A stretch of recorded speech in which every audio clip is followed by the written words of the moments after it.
Olá, queridos irmãos, bom dia, boa tarde, boa noite ou boa madrugada para quem está me ouvindo em diferentes horários.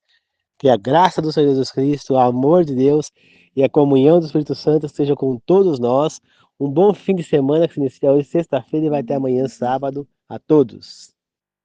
Na meditação de hoje, falaremos sobre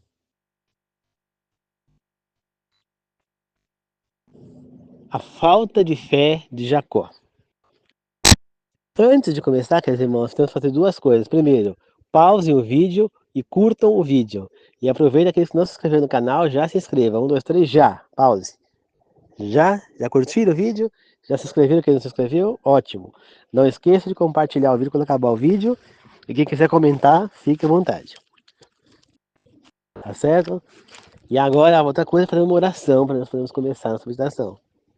Pai nosso, querido Jesus Cristo que estás no céu. Senhor Deus amado, por favor, que o Senhor possa me abençoar e que o Espírito Santo me tome nesse momento, que fale através de mim, que eu seja só, que eu seja só um mensageiro, Senhor, que eu possa testemunhar a seu favor, ser uma testemunha, Pai, que eu possa ajudar as pessoas a aprender e que eu também aprenda, Senhor, que nós possamos nos unir para poder aprender e estarmos juntos na vida eterna, que a semente do bem, a semente do evangelho, a semente do cristianismo verdadeiro possa entrar no coração de meu e de todas as pessoas que estão me ouvindo.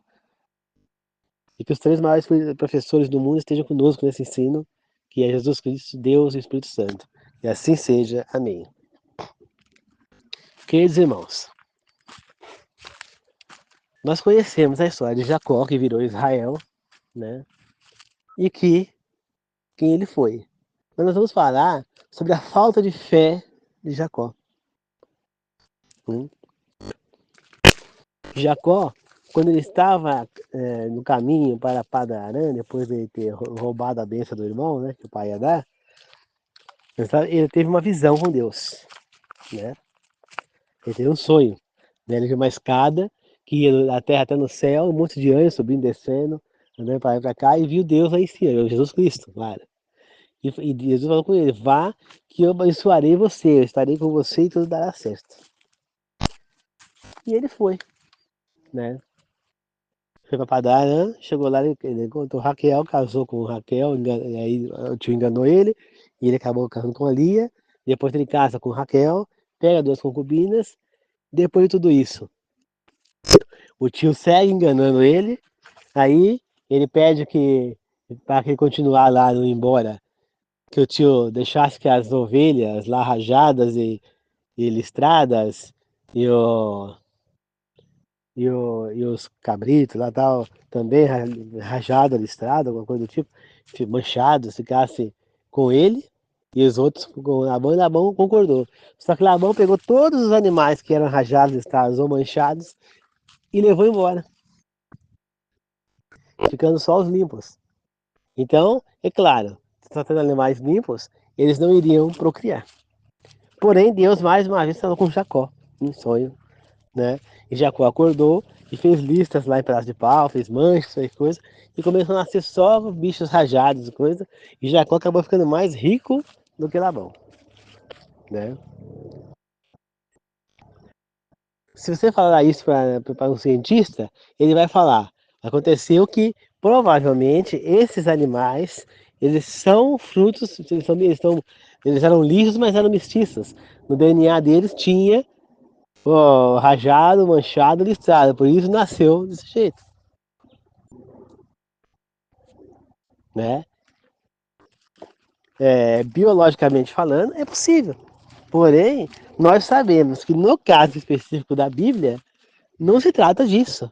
Foi realmente o poder de Deus que fez nascer listrado. Mas o cientista vai falar que não. Você entendeu? Então, queridos irmãos, mas voltando para o assunto atual, isso aí é só para a gente ver que a ciência muitas vezes ela quer explicar cientificamente acontecimentos desvalorizando a Bíblia. Que nem, por exemplo, começa a falar, Ah, aquele foi uma praga de gafanhoto que deu lá nas pragas do Egito. Ultimamente já tá tendo pragas por aqui, tá no Brasil, tem praga no Minas Gerais, de gafanhoto, tudo bem. Mas não daquele porte. Ah, o rio ficou vermelho, não virou sangue, ficou vermelho por causa das algas que soltou lá uma tinta. É uma, é um fenômeno que é raro acontecer, mas às vezes acontece e a água ficou vermelha. Mas e o mau cheiro? Os bichos todos mortos. Então, é, eles querem explicar tudo que acontece, cientificamente. Desvalorizando, não foi Deus, foi uma coisa natural da natureza. Mas será que 10 pragas, uma consecutiva da outra, é uma coisa normal? Alguma vez outra na história aconteceu isso? Não é de se pensar, né?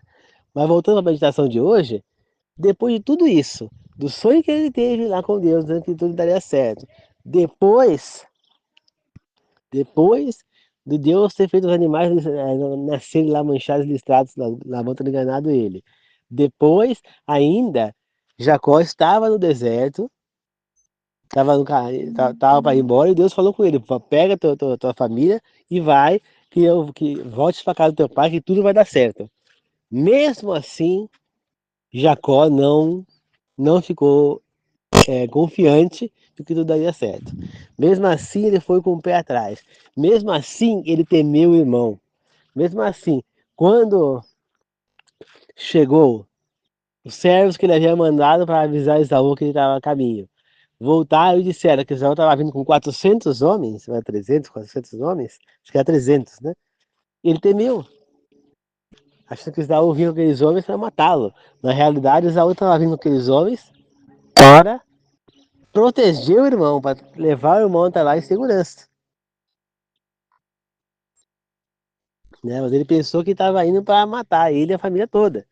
Então, Jacó não confiou nas palavras de Deus. Ele teve uma falta de fé momentânea ali. Ele não confiou, né? Aí, uma noite antes de Esaú chegar lá, que ele estava muito longe ainda, né, de onde estava Esaú, Jacó estava andando sozinho para o outro lado do rio, quando ele viu aquele ser, né, que era Jesus Cristo, né? E ele lutou com Jesus a noite inteira ali, querendo a bênção, porque não sei o que, não sei o que lá, lutou, até que Jesus pegou na perna dele, lá no fêmur dele, e deslocou lá, lesionou o nervo do fêmur e tal, e ele ficou manco, né? Entendeu? Então, e aí abençoou, e ao invés de abençoar Jacó, ele disse: qual é o seu nome? Ele disse: eu sou o Jacó, né? Aí ele falou: não, não se chamará mais Jacó, mas sim Israel, né? E ali aquilo mudou a vida de Jacó, né? Jacó acabou, ali sim ele confiou, e ele ali mudou, né? Ele, mesmo assim ele se preparou ainda caso resolvesse atacá-lo. Deixou a Raquel por último com o filho, mostrando que a quem ele amava mais. Depois a Lia com os filhos. Depois as servas na frente. Quer dizer, que as servas e os filhos da serva poderiam morrer, mas os filhos dele com a casa da esposa não. Entendeu? Olha só o que ele fez. Era mais importante os filhos para a esposa do que os outros. Ali ele já estava fazendo diferença dos filhos, né?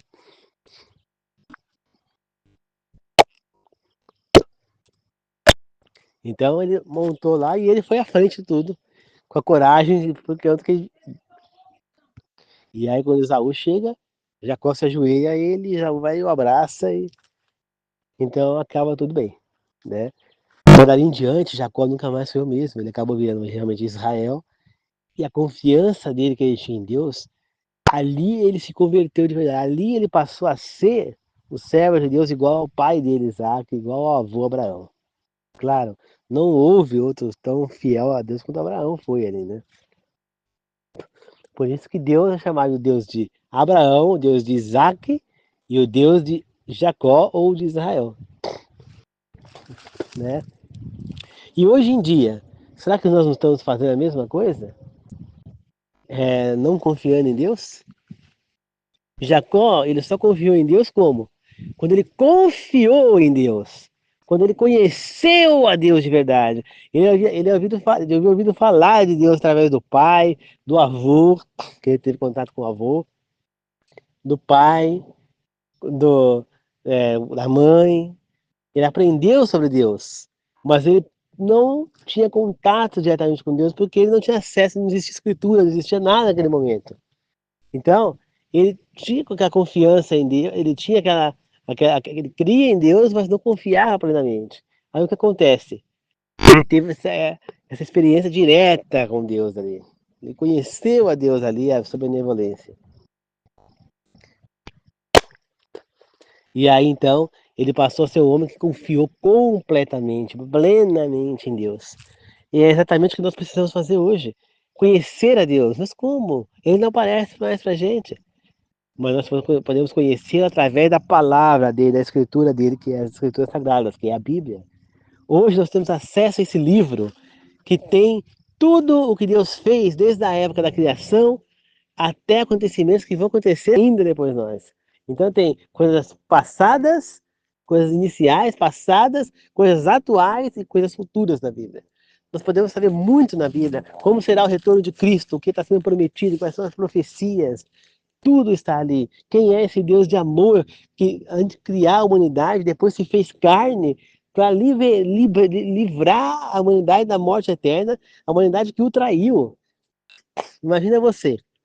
Você é casado com uma mulher, essa mulher te trai, né? Te trai na cara dura e continua traindo, traindo, traindo, traindo. E aí você vai lá, e aí pega e um cara vai lá, aponta a arma pra atirar naquela mulher, você vai, entra na frente e morre no lugar dela. Você morre para salvar a vida dela. Será que você seria capaz de fazer isso com uma mulher que está te traindo? Será que você seria capaz? Mesmo eu vou ser mais longevo ainda. Mesmo de uma mulher fiel a você, eu duvido que você seria capaz de estar na frente para matar, para morrer no lugar da tua mulher, né? Na novela Alma Gêmea, a gente vê isso acontecer, né? A Luna entra na frente para salvar o marido, o Rafael, e ela morre. Depois, quando ela volta como Serena, no final da novela, acontece exatamente o contrário. O Rafael entra na frente dela e salva ela de levar um tiro, mas ela acaba morrendo do mesmo jeito que ela teve um ataque cardíaco, né? Porque ela tinha sopro no coração, né? Então, queridos irmãos, é... mas hoje em dia isso não acontece, né? Vai ser muito raro se uma pessoa fizer isso. Ainda agora, para uma pessoa que traiu, não vai mesmo. Mas foi exatamente isso que Deus fez por nós. Nós o traímos, adoramos outras imagens, é, renegamos as suas leis, fizemos contra o que ele falava que tinha que ter sido feito, e ele fez o quê? Foi lá e morreu por nós, para que nós tivemos o direito à vida eterna. Ao invés de deixar a gente morrer, que nós merecíamos, o preço do pecado é a morte eterna, é a segunda morte. Jesus foi lá e fez o quê? Ele é que morreu por nós. Ele se fez carne, se tornou uma criatura como nós, dele, né? Ele se tornou ser de carne e osso, humano, e não usou nenhum poder quando esteve aqui, viveu como um ser humano, teve fome, dores, doenças, humilhações, né? Foi tentado por Satanás lá no deserto, depois da sua morte ele foi preso, humilhado, cuspiram na cara, bateram, agrediram, chutaram, açoitaram com aquelas correias, com um pedaço de prego na ponta, rasgando a pele dele, e, e colocaram uma coroa de espinho na cabeça dele, humilharam ele totalmente. Depois, quando chegou lá na cruz para ser crucificado, deixaram ele nu, pelado, foi crucificado pelado, isso já era uma vergonha, né? Naquela época era muito mais vergonhoso que hoje, né? Mas hoje em dia, parece que a pessoa aparecer pelada em um canto é normal, né? Porque você olha, vê essas revistas de mulher pelada, de homem pelado, você vai na internet, você vê lá vídeos de pessoas peladas, fotos de pessoas peladas, pessoas praticando sexo e tudo mais, normal. Mas naquela época não era. Naquela época, era uma vergonha a pessoa parecer nua, a pessoa ver a nudez da outra. E Jesus foi crucificado pelado, né? Quando você vê aí quando faz aquela dramatização, né? Aqueles teatros sobre a crucificação, da época de Natal, de tudo, da Páscoa, né? Que faz a Paixão de Cristo, faz a cerimônia da crucificação e tudo mais. Eu falo para você, colocam lá que Jesus foi crucificado com uma tanga, com alguma coisa. Não, ele foi crucificado completamente nu, como era feito pelos romanos naquela época. Todos os caras que eram crucificados nus. Então olha a humilhação que ele sofreu lá, para quê? Para salvar os traidores dele, os infiéis a ele. Olha só o amor que esse Deus tem por nós. Mas você só vai conhecer esse Deus e esse amor se você estudar as Escrituras. Ele ensina a gente a perdoar, ele ensina a gente a ter misericórdia, a ser justo, a ser bondoso, a ser caridoso, tá certo? Ele nos ensina a ser uma pessoa, se um irmão seu te fazer mal, recebê-lo em casa, porque Deus faz isso, né? Quando ele conta, eu sou você na igreja, eu vou em desvio do caminho, começa a beber, começa a ir pra gandaia com amigos, um monte de coisa. Aí a gente de repente, me dá aquele tchan, aquela coisa que eu quero voltar para o caminho certo. Eu volto para a igreja. Deus vai me receber de braços abertos e vai fazer uma festa para me receber. Mas pode ser que muitos irmãos da igreja não vão me aceitar olhando com bons olhos, né? Como o outro filho, né? O irmão do filho pródigo. Então, Deus ensina a aceitar quem quer que seja. Então, ele nos ensina a não deixar a ira mais do que 24 horas. Ela não pode passar de um dia para o outro. Deus nos ensina a socorrer, a ajudar qualquer um que precisar. Não largar no chão, não rejeitar ninguém porque é o seu inimigo. Tudo isso ele ensina. Qual a base da Bíblia? É o amor, é a justiça. Tá? Amar a Deus acima de tudo como a nós mesmos. Jesus Cristo foi o exemplo de homem que nós devemos ser. É um Deus de amor. É um Deus que criou o ser humano e deixou num paraíso. O ser humano jogou isso no lixo. Mas mesmo assim, Jesus Cristo está chamando o ser humano de volta para o paraíso. Para isso, nós temos que ele só faz duas exigências. Para isso, tem que seguir. Ele só faz. Ele só dá algumas. Como é que eu posso dizer? Ele só dá algumas coisas que devemos seguir, né? Que é seguir as leis dele, os mandamentos. É praticar as boas obras. É estar ao próximo bem. Ah, você quer dizer que se eu não guardar o salmo, não vou ser salvo? Mas sim. Você pode ser salvo por ignorância, por não conhecer o sábado. Você praticar o bem. O mais importante não é o sábado. Guardar o sábado é importante, é de vital importância. Mas o mais importante do que guardar o sábado é você pegar e, e fazer o bem, tratar as pessoas à sua volta bem, mostrar em si as características de Deus, entendeu? Não adianta você guardar o sábado e ficar humilhando as pessoas à sua volta, seu pai, marido, filhos, vizinhos. Não adianta. Não adianta você não comer as carnes imundas e tratar as pessoas à sua volta mal. Não adianta. O mais importante é você fazer tudo por completo, queridos irmãos. Tá certo? É você servir a Deus por completo. Tá certo? Isso é o mais importante. É você praticar o bem. Isso é o mais importante. Tá certo, queridos irmãos? Então é muito mais importante guardar o sábado. Não adianta guardar o sábado, não comer carne imunda, seguir os mandamentos e as leis, mas você não praticar o bem ao próximo, não amar o seu próximo. E tem mais, como está escrito na Bíblia, se você não ama o seu próximo, você não ama a Deus. Porque não tem como. Se você ama a Deus, se você é fiel a Deus, se você realmente é um servo de Deus, é um filho de Deus, você vai amar o seu próximo. Porque essa é uma das características que nós devemos desenvolver quando nós somos convertidos realmente. Tá certo, meus irmãos? Eu posso dizer para vocês, tem muita gente que fala, quem é batizado é filho de Deus, e quem não é, é criatura.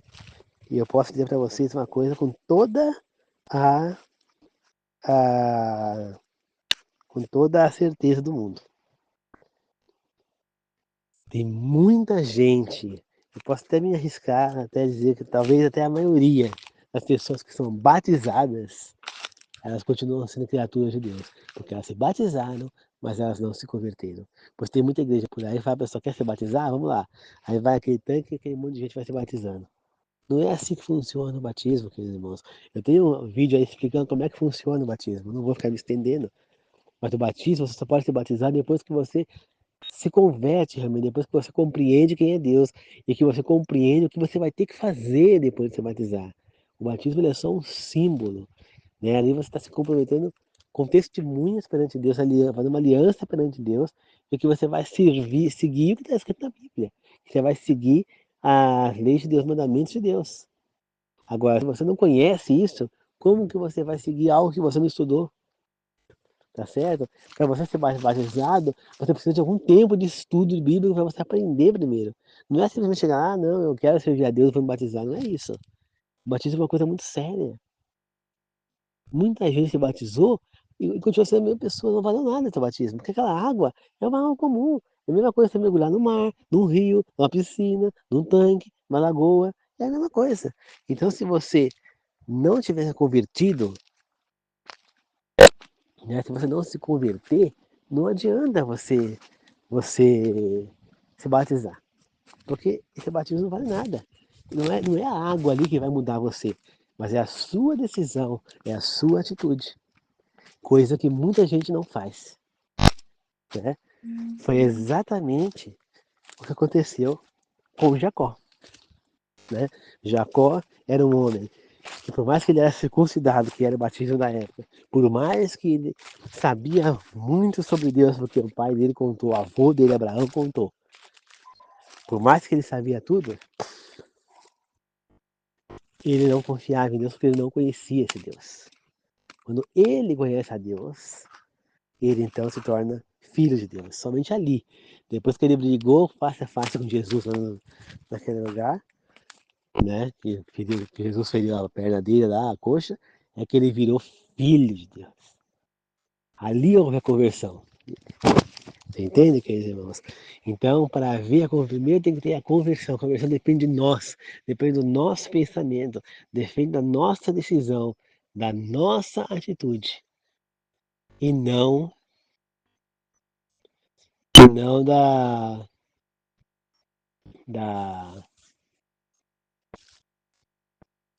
da atitude de Deus. Você entendeu? Depende da nossa atitude, a conversão, e não do batismo, da água. Então, se você não está disposto a mudar, não adianta você mergulhar no batismo, porque não vai adiantar, você vai continuar sendo o mesmo. Se você se batizou e continua sendo o mesmo, bebendo, enchendo a cara, tratando as pessoas mal, humilhando pessoas, sendo egoísta, sendo prepotente, arrogante, ambicioso, ou avarento, guloso, você está irado, você não está no caminho certo, queridos irmãos. Sinto muito. O batismo de vocês não valeu nada. Então, é preciso que vocês tenham a mudança. Eu, quando fui me batizar, eu já havia me transformado. Eu mesmo me batizei, porque eu senti o desejo do batismo. Eu senti o desejo, eu compreendi o que eu queria. Eu queria transformação, eu queria me entregar para Deus. Então, eu mesmo me batizei no chuveiro da minha casa. Eu mergulhei no chuveiro e eu me batizei. Eu fui na igreja como um símbolo ali apenas, para que eu possa usar da igreja. Então, eu uso da igreja como, é, como um instrumento para que eu possa guardar o sábado e ter como ter uma documentação que comprova que eu possa guardar o sábado. Por isso eu estou ali, entendeu? Então, por isso eu estou na igreja, porque eu também gosto da doutrina da igreja, eu me sinto bem ali naquela igreja. Mas se em algum momento eu começar a não me sentir bem, eu mudo, eu vou para outra, não tem problema nenhum. Posso até para outra igreja adventista, não tem problema nenhum. Posso ir para outra igreja de outra doutrina? Posso. Mas eu não vou mudar, eu não vou deixar de guardar o sábado, não vou deixar nada. Você entendeu? Eu tenho uma colega que ela já frequentou várias igrejas adventistas. Ela frequentava, ela frequentou a da Vila Cícero, em São Paulo, onde eu morava, né? E aí começaram a pegar no pé dela, porque ela era mãe solteira, né? Ela tinha uma filha e não era casada. E aí ela pegou e falou, não tô me sentindo bem aqui. E ela saiu e foi para outra igreja adventista lá do Joelho Goulart. E aí ela também não se sentiu mais tão bem, mas aí ela começou ela entrou num grupo novo que estava fundando uma igreja nova no Cangaíba, também lá perto da minha casa em São Paulo também. E aí ela começou a frequentar do Cangaíba, que nem igreja própria não tinha, eles se reuniam na igreja do Gergonar. E aí ela passou então a fazer membro daquela igreja do Cangaíba. Mas ela também chegou a frequentar da Ponte Rasa, entendeu? Então, às vezes, as pessoas daquela igreja não dá certo. Porque tem gente ruim e errada em todo lugar, quer dizer, irmãos. Não é porque é a igreja que eu frequento que eu falo, todo mundo são bons, na verdade. Não são. Vai ter sempre, como dizia o irmão do meu avô, toma cuidado, porque no meu ninho tem cobra. Vai falando dos próprios filhos dele, né? Jesus Cristo, Jesus Cristo disse lá, tome cuidado, porque um de vocês, falou para os apóstolos, é uma serpente, é um demônio, que era Judas. No meio dos apóstolos não saiu lá quem traiu ele, foi Judas? Sim. Então, quer dizer, irmãos, dentro das igrejas também tem cobras, tem serpentes, tem demônios, tem dragões, e que estão ali para tentar derrubar a gente da fé. Então, eles fazem o quê? Eles fingem que estão ali na igreja, fazem coisas erradas e fazem com que você deixe de acreditar naquilo para sair fora. Foi exatamente o que fez Constantino, o imperador da Itália, né, de Roma, quando ele percebeu a força que estava no cristianismo. Né, que na época, o cristianismo era assim o catolicismo. Ele fez o quê? Ele fez uma falsa conversão, né? Ele fingiu se converter, começou a ter poder sobre aquela religião e começou a fazer mudanças lá, desviando as pessoas do caminho certo. Ele se infiltrou dentro da igreja. Por que houve o protestantismo? Não foi porque a igreja católica era ruim, mas foi porque o inimigo se infiltrou, a serpente, o diabo, o inimigo, entrou, se infiltrou na igreja católica, contaminou a base da igreja católica e começou a desviar as pessoas do caminho certo. E é exatamente isso que ele faz com todas as igrejas. Ele fez isso com o judaísmo já foi a igreja de Deus. Mas o que aconteceu? O inimigo se infiltrou dentro e deturpou, desviou e acabou com o judaísmo. Isso já não é mais a mesma coisa que era. Aí Jesus Cristo fundou uma nova religião, o cristianismo através do catolicismo. Porém, o catolicismo passou a ser contaminado também pelo inimigo. E aí então veio um novo cristianismo, que é os protestantes. Mas muitas das igrejas protestantes são também contaminadas pelo, pela, pelo inimigo, pela cobra, pela serpente, pelo diabo, pelo Satanás, inimigo, como quiser chamá-lo. Por quê? Porque muitas das igrejas se dizem protestantes, mas continuam seguindo doutrinas que são católicas, da igreja católica. Então como é que ela pode se chamar de protestante se ela faz igual? Então, tem igreja católica, igreja protestante que continua guardando domingo. Tem igreja protestante que come carne imunda. Tem igreja protestante que fala que a pessoa morre e vai para o céu.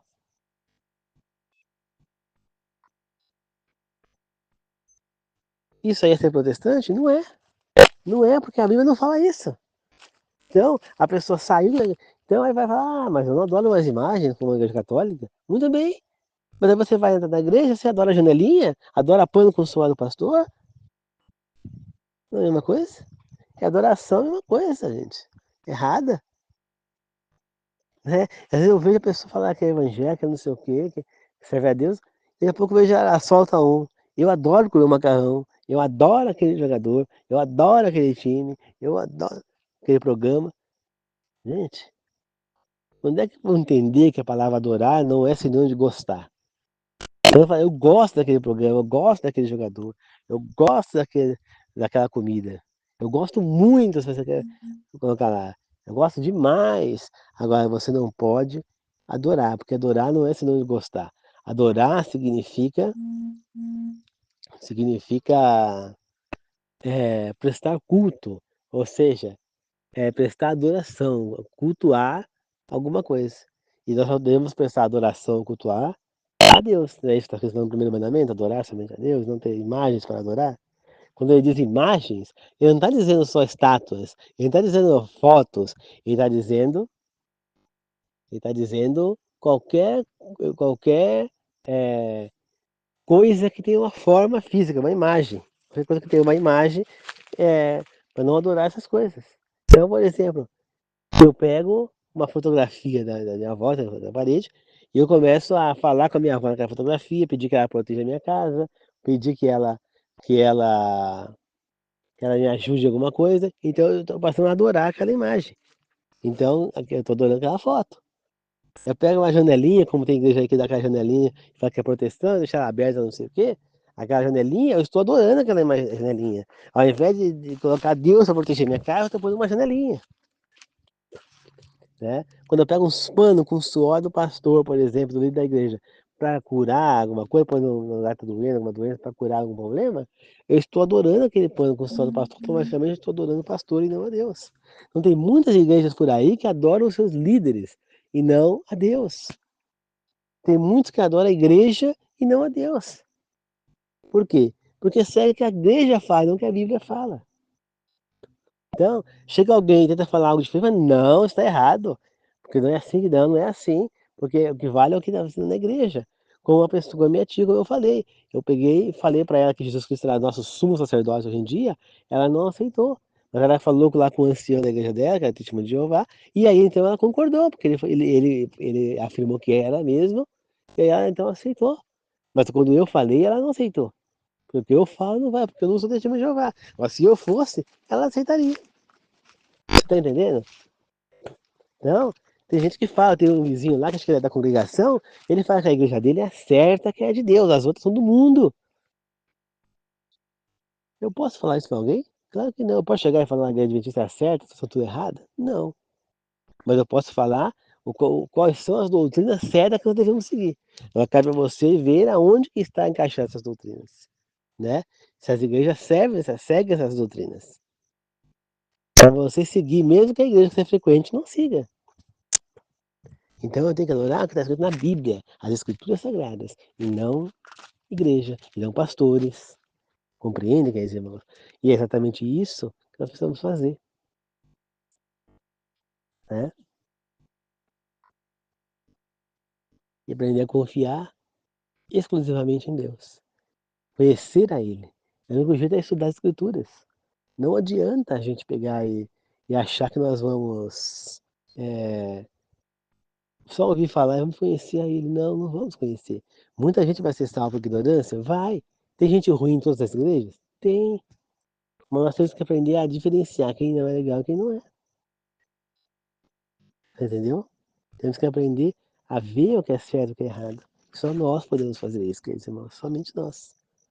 As escrituras sagradas estão aí. Não tem desculpa para você falar, não, eu não sabia. Você não teve interesse em saber.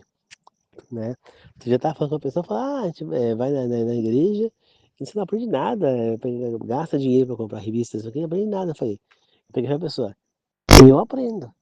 Não aprende pessoas que vão lá e ficam se preocupando em, em criticar os outros e ficar metendo a pau nos membros da igreja, ficando, é, a pessoa que fica vigiando as pessoas da igreja, olhando o que está de errado, o que não está, apontando, porque aquele está não sei o quê, porque aquele está de chapinha, porque aquele está não sei o que lá, porque aquele está de batom, aquele está não sei o quê. Gente, aonde está escrito na Bíblia que você não pode passar uma maquiagem, não pode nada? A Bíblia ela só fala o seguinte, para que você seja o mais natural possível e que um homem não vista roupas de mulher e nem a mulher de homem. Ou seja, não você tem uma transexualidade, né?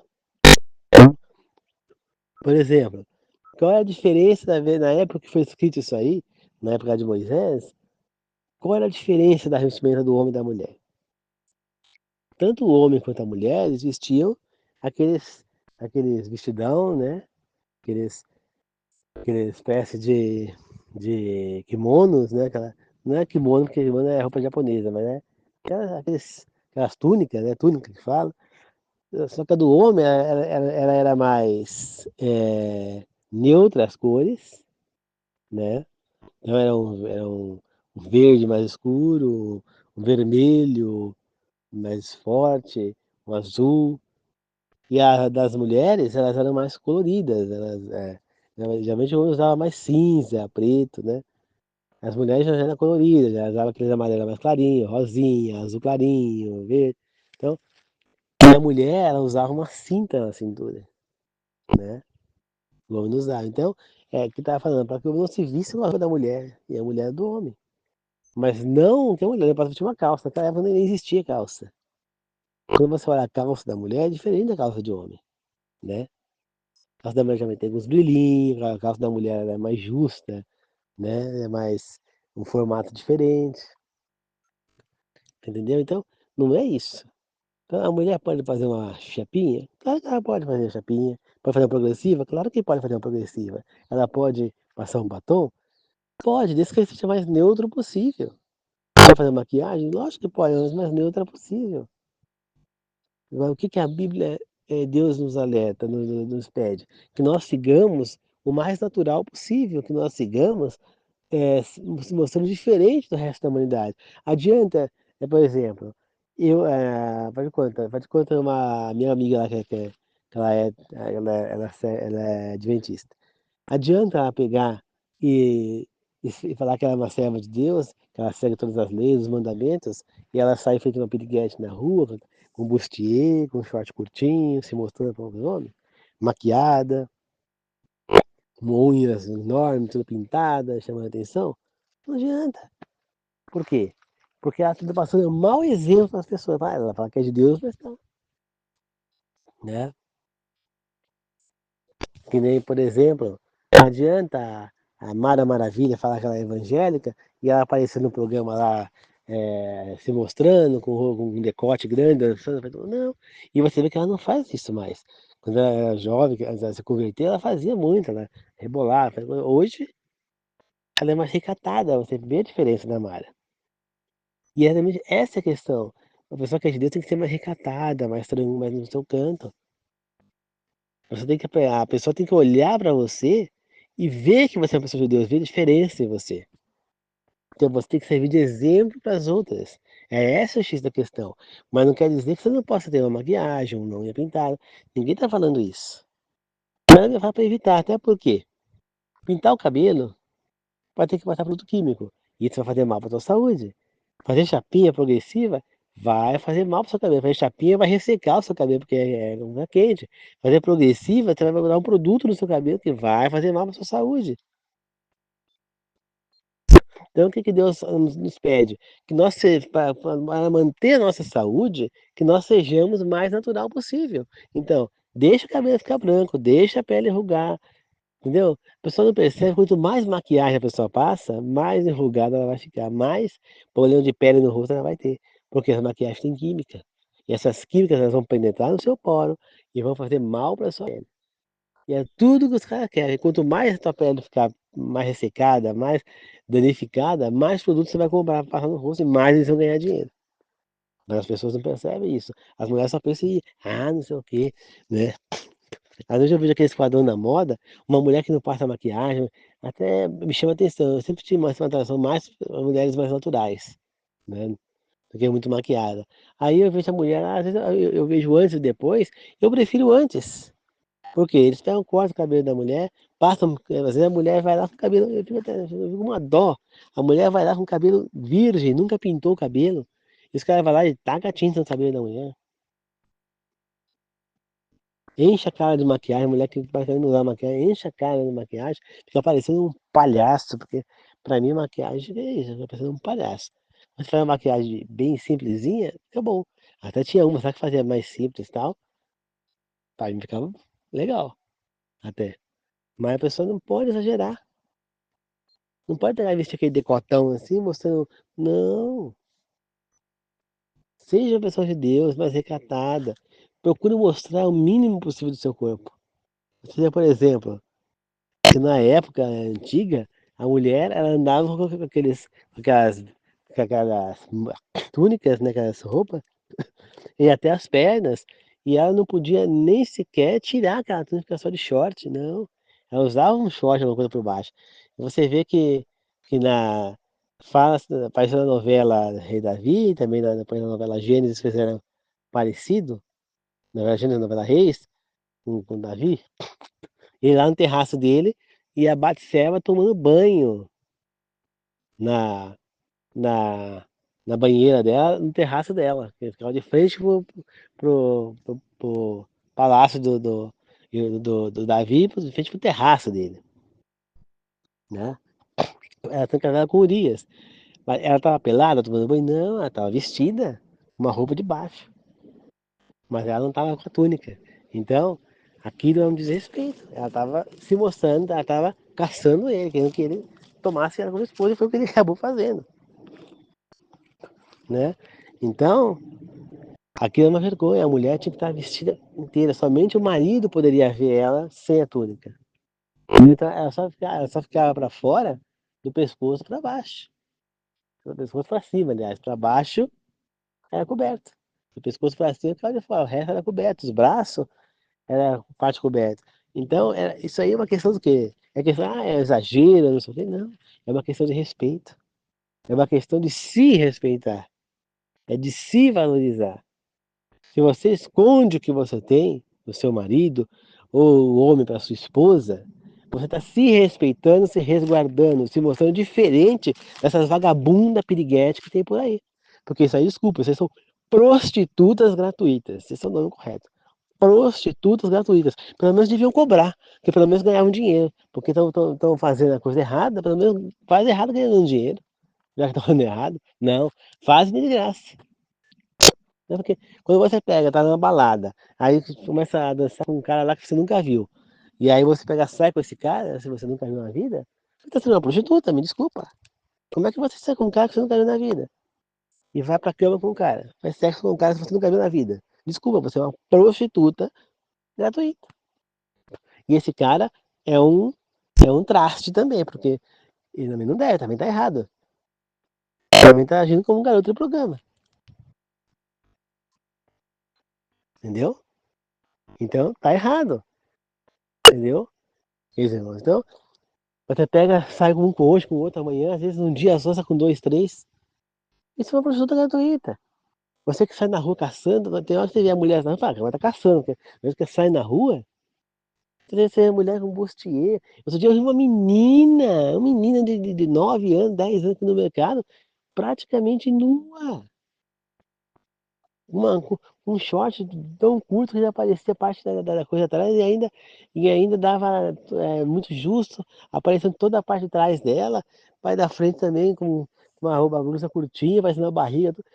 Gente, é uma criança. Isso é roupa pra uma criança? Não é roupa nem pra uma mulher adulta.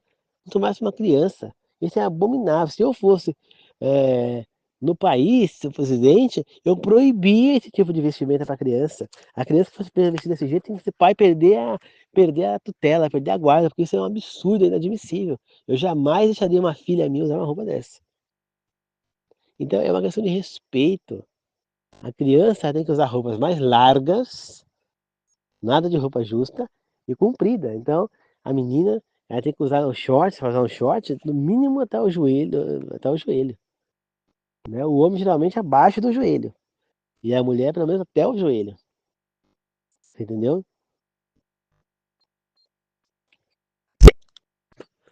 Entendeu, queridos irmãos? Então, é necessário que o homem use, que tenha esse respeito, né?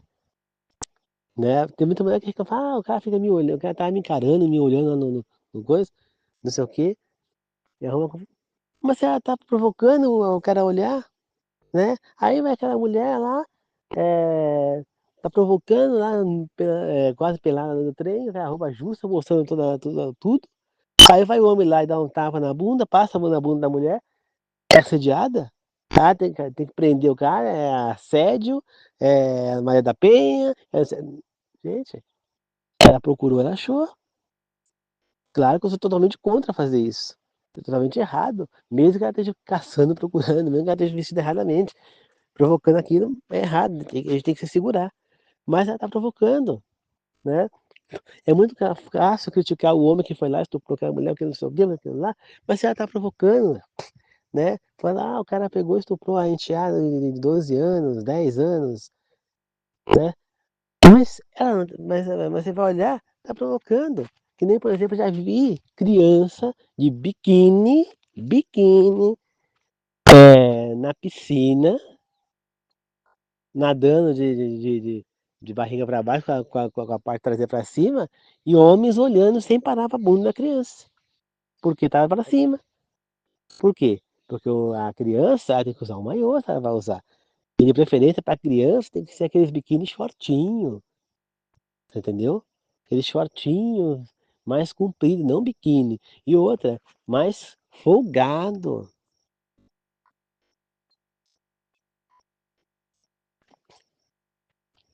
Entendeu, que é isso, moço? E não, e não apertado. Então tem que aprender a vestir uma criança. Você acha que é normal isso? E era um homem, não, eram vários olhando. Então aí pega esse, um deles, perde o controle, leva essa criança no meio do mato, estupra. Monstro! Monstro é a mãe que deixou a criança vestida desse jeito. O cara errou, cometeu um erro gravíssimo, cometeu. Eu sou contra? Sou. Mas a criança também está provocando. Está provocando por culpa da mãe, do pai, que permite que a criança se vista erradamente desse jeito. Entendeu, queridos irmãos? E isso é errado. Nós não podemos deixar isso acontecer. Então, é isso que a Bíblia prega, que nós nos vestamos corretamente, que nós não chamamos porque chamando atenção. Não, somente quem tem que olhar para o teu corpo, tem que ficar te olhando te olhando para você, é o teu marido. E você o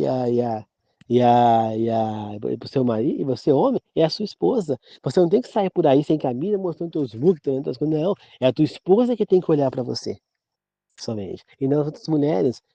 Então você não tem que estar chamando atenção de ninguém. E outra, toma cuidado, porque muitas vezes o cara que é malhado demais falta cérebro, né? Entendeu? Então não adianta você ser malhado e ser um ignorante, ser um cara rude, grosseiro. Não adianta.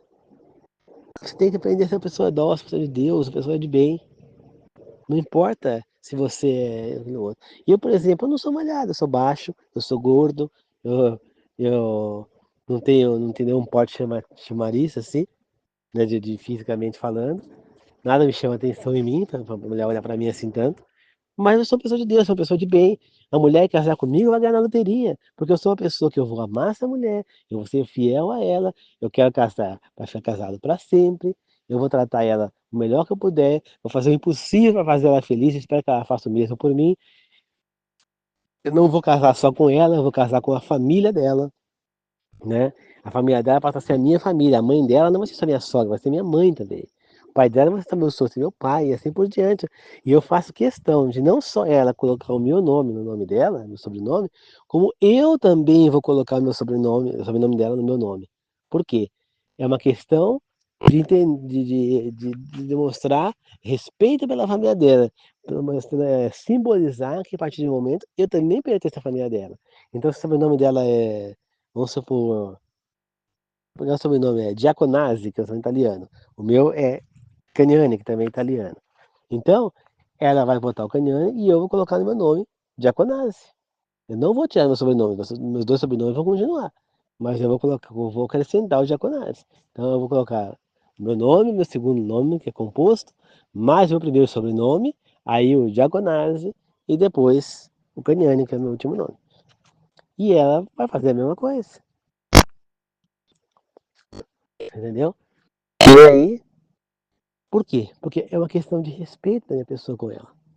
Do mesmo modo que ela vai pôr o meu nome, eu vou pôr o dela. E nós vamos fazer o quê? Vamos pertencer ambos a uma mesma família. Você entendeu?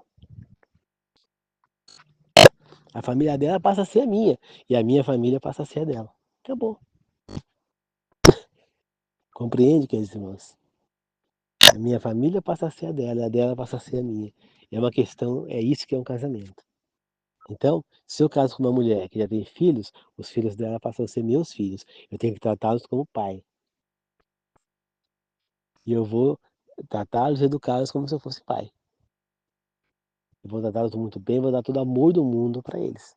Agora, eu não posso casar com uma mulher que quando tem uma filha de 12 para 13 anos, e aí começa então a sentir desejo pela menina porque ela já tá arrumadinha, bonitinha, e quando ela faz 14 anos, tá com o corpo ajeitado, eu vou lá e começo a seduzir a menina e me deito com a menina.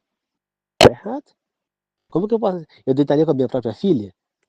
Ela é minha filha, como é que eu vou deitar com ela? Não, ela é enteada, não importa, ela é minha filha. Eu casei com a mãe dela, me tornei o pai. Não interessa se ela não é minha filha de sangue, mas é minha filha de criação. Eu virei o pai dela, eu sou o marido da mãe dela. eu tenho que assumir a função de pai com ela, mesmo que ela tenha um pai vivo, mesmo que ela tenha um pai presente, eu vou ser também como um pai. Assim como foi aquela moça que eu já contei para vocês, que casou lá na fábrica de casamento do SBT, e ela casou com o pai de um, entrou na igreja, lá no casamento com o pai, para a cerimônia com o pai de um lado e com o padrasto do outro.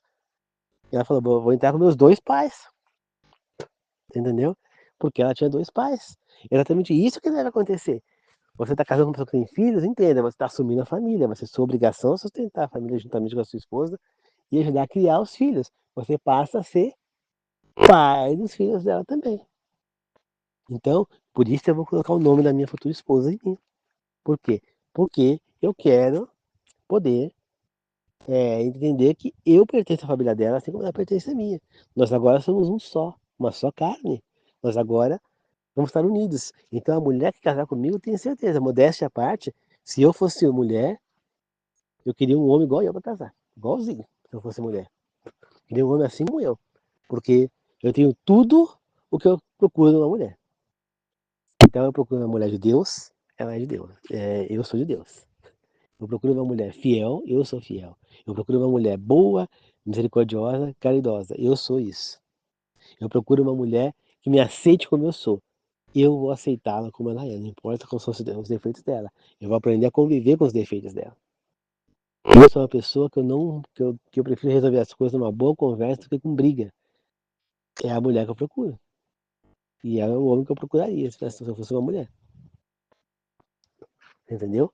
Então, essas características que eu procuro numa pessoa. O que eu sou. Eu tenho defeitos? Claro que eu tenho, não sou perfeito, eu tenho meus defeitos. Mas ela vai ter que aprender a conviver com os defeitos, porque perfeito ninguém é. Só Deus é perfeito. Só Jesus Cristo foi o único homem na face da terra, que virou homem na face da terra, né? Que nasceu homem, né, na face da terra, que era perfeito. Os outros todos não são. Então você está procurando um príncipe encantado? Sinto muito, você não vai achar. Porque não existe. Você está procurando uma princesa encantada? Não vai achar, não existe. Ninguém é perfeito. Entendeu, queridos irmãos? Então nós temos que aprender a respeitar um ao outro. Temos que aprender a escolher. Então é isso que nós precisamos fazer. Sermos completos. Então, ser uma pessoa de Deus é você se vestir adequadamente. Você não é que você não possa passar uma maquiagem. Então, para você que fica apontando o dedo para pessoas na igreja, isso, isso, aquilo. Não, cada um faz o que quer. Ah, porque eu conheço a pessoa que se dizia é, que, que, que seguia a igreja que é a minha, né? Que não come carne imunda, e via a pessoa no bar comendo lá, comendo carne de porco no bar, com costela. O problema daquela pessoa, ela vai pagar pelos erros dela. Mas eu não posso condenar toda a congregação da igreja por conta de uma pessoa. Que nem, por exemplo, eu posso falar que a congregação não presta porque o meu vizinho dela não presta, porque uma mulher lá que trabalhava na escola e também trabalhava, era da igreja também não prestava, então quer dizer que a igreja não presta? Não, não presta aquelas duas pessoas, mas outras pessoas que são da igreja prestam sim. Que nem, por exemplo, é, eu acho que o testemunho de Jeová comete muitos erros. Tem pessoas da testemunho de Jeová que, que querem obrigar, induzir a pessoa a se batizar. Se não se batiza, a pessoa vira a cara e não olha mais. Todo testemunho de Jeová desse jeito? Talvez não, mas muitos são, entendeu? O testemunho de Jeová não gosta nem de que os parentes tenham contato com outros que não são testemunhos de Jeová. Mas nem todos são assim. Não sei se a doutrina é assim realmente, porque eu nunca frequentei, eu não conheço direito a doutrina, então eu não posso bater o martelo. Mas eu sei que tem pessoas que agem assim lá, entendeu? Eu vejo, por exemplo, a minha tia frequenta a Igreja Internacional da Graça, minha tia. Ela é uma pessoa de boa. Então, tem pessoas boas na Igreja Internacional da Graça. Não é porque tem igreja pessoa ruim que todos são ruins, não são, entendeu? Então, queridos irmãos, tem pessoas boas e ruins em todos os lugares. Então a gente tem que aprender a não ficar, a gente não vai na igreja ficar olhando se a pessoa está errada ou está certa, os membros. Nós vamos lá para adorar a Deus. Só que tem gente que deixa de adorar a Deus para ficar criticando a vida dos outros. E isso aí a pessoa não aprende nada disso, né? Agora, eu sempre aprendo tudo que eu vejo na igreja, eu evoluo na igreja, porque assim é que deve ser, tá certo? Nós temos que evoluir dentro da igreja para que Deus possa nos abençoar. Tá certo? Nós temos que ir lá para adorar a Deus, para glorificar a Deus, para louvar a Deus e não para ficar prestando atenção nas outras pessoas. Cada um é livre para fazer o que bem entende e cada um vai responder pelos seus atos. Não cabe a mim, não cabe a você e não cabe a ninguém que está lá dentro ficar apontando o dedo para o outro. Tá certo? Então, queridos irmãos, vamos fazer como Jacó. Estudem a Bíblia para que vocês possam ter um contato direto com Deus, como eu tive, e se converter de verdade e confiar nesse Deus ao qual eu conheci, ao qual o contato direto eu tive, ao qual se tornou um grande amigo, um grande íntimo, ao qual eu falo como eu estou falando com vocês. É com ele é que eu quero estar até o fim da minha vida. Então, eu conheci ele através dos estudos bíblicos. E eu aconselho vocês a fazer a mesma coisa, porque só assim você vai conhecer a ele e vai poder confiar nele de verdade. Tá certo, queridos irmãos? Que a graça de Jesus Cristo, o amor de Deus e a comunhão do Espírito Santo possa estar com todos nós, tá bom? Muito obrigado a todos, que assim seja. Obrigado, meu Deus. Que Deus esteja sempre ao meu lado e ao lado de vocês, tá bom, queridos irmãos? Vamos fazer uma oração de encerramento? Senhor Pai amado, agradeço por mais essa semana, agradeço por estar ao meu lado, agradeço por estar me usando para trazer mensagem para mim mesmo e para essas pessoas, que possamos continuar sendo usados, que nosso canal continue sendo abençoado, para levar sempre essa mensagem do Evangelho, trazer as pessoas para Deus, para levar essa mensagem. Que todos possam estar com a mente aberta e pôr em prática tudo que está sendo aprendido. Que as pessoas possam compreender as veracidades bíblicas e não ficar passando para frente engano, entendendo errado e se enganando o tempo inteiro. Vamos, Senhor, que todos que estão ouvindo, inclusive eu, possamos confiar em Ti, assim como o seu servo Jacó, Israel, pôde confiar, como ele confiou, como ele se tornou íntimo seu. E o Senhor foi conhecido como Deus de Isaac, o Deus de Jacó, o Deus de Israel, o Deus de Abraão. Então, que nós possamos ter uma fé próxima da deles, que nós possamos servir a Ti, que é essa a nossa função. Que nós possamos praticar as boas obras, fazer o bem, não importando a doutrina que nós estamos seguindo, não importando a igreja que nós estamos seguindo, que nós possamos fazer o que é certo e que todos nós, tanto eu quanto todo mundo que estiver me ouvindo, possamos, Senhor, chegar à vida eterna juntos, possamos nos abraçar lá e possamos dizer que Deus nos ajudou através do nosso canal, que é para isso que ele serve. Tá certo? Muito obrigado, Senhor. Mais uma vez agradeço. Que Jesus Cristo nos abençoe com um ótimo fim de semana, com um excelente sábado que se inicia daqui a algumas horas. Que esse sábado seja abençoado e iluminado para todos nós. Tá bom? Possamos passar um dia maravilhoso com a nossa família, fazendo bem ao próximo, que é para isso que está nesse dia. E aqueles também que vão frequentar a igreja, que possam ir e voltar em casa em segurança. Que Deus possa nos abençoar, que assim seja. Amém. Obrigado, queridos irmãos, que a graça de Jesus Cristo, o amor de Deus, a comunhão do Espírito Santo seja com todos nós, queridos irmãos. Que assim seja, amém. Queridos irmãos, muito obrigado a todos. Um excelente sábado abençoado a todos aí. Falou!